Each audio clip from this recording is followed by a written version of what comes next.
Hi అండి. అందరికీ నమస్తే. నేనొచ్చేసి గోరింటాకు మామూలుగా నూరి పెట్టుకుంటాము. ఇప్పుడు అందరూ ఈ విధంగా ఆకులతో ట్రై చేస్తున్నారు కదా! మేము ఒకసారి ట్రై చేద్దామనేసి గోరింటాకు తెప్పించి పెద్ద పెద్ద ఆకుల్ని సెపరేట్ చేసుకున్నాను. చిన్న ఆకుల్ని సెపరేట్ చేసుకున్నాను. వాటికున్న కాడలని కట్ చేసేసాను. నాకు ఆకులు ఏ డిజైన్ కావాలో ఆ డిజైన్ ఆ విధంగా కట్ చేసుకొని పెట్టుకున్నాను.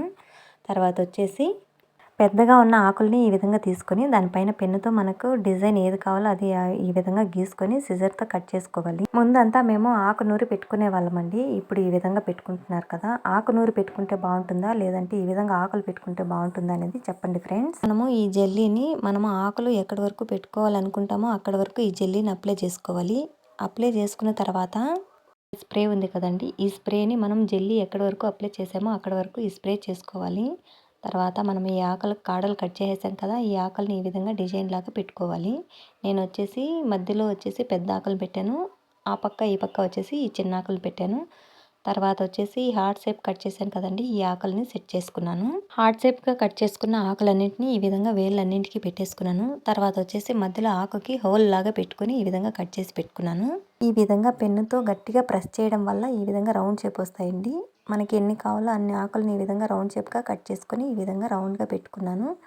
తర్వాత వచ్చేసి మిగిలిన హార్ట్ షేప్ ఆకులు ఉన్నాయి కదండీ! ఆ ఆకులను కానీ ఈ విధంగా సెట్ చేసుకున్నాను. ఈ విధంగా ఆకులు సెట్ చేసుకున్న తర్వాత ఈ స్ప్రేని ఒకసారి ఆకుల పైన కొట్టుకోవాలి.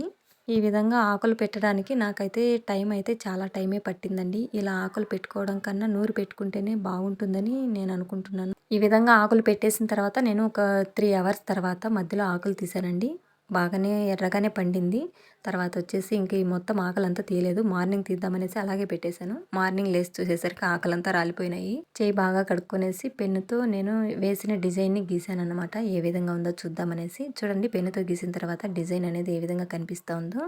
ఇలా ఆకులు పెట్టుకొని స్ప్రే చేసి జెల్లీ అంతా అప్లై చేసుకునేది చాలా టైం పడుతుందండి. ఆ లోపల మనం ఆకు నూరేసి ఆరాంగా చేతికి పెట్టుకునేయచ్చు.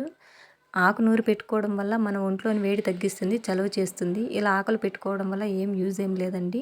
ఈ విధంగా డిజైన్ వస్తుందంతే. ఆకు నూరి పెట్టుకున్నామనుకో మన ఒంట్లోని వేడిని తగ్గించి చలువ చేస్తుంది. బాగుంటుంది ఆరోగ్యానికి కానీ.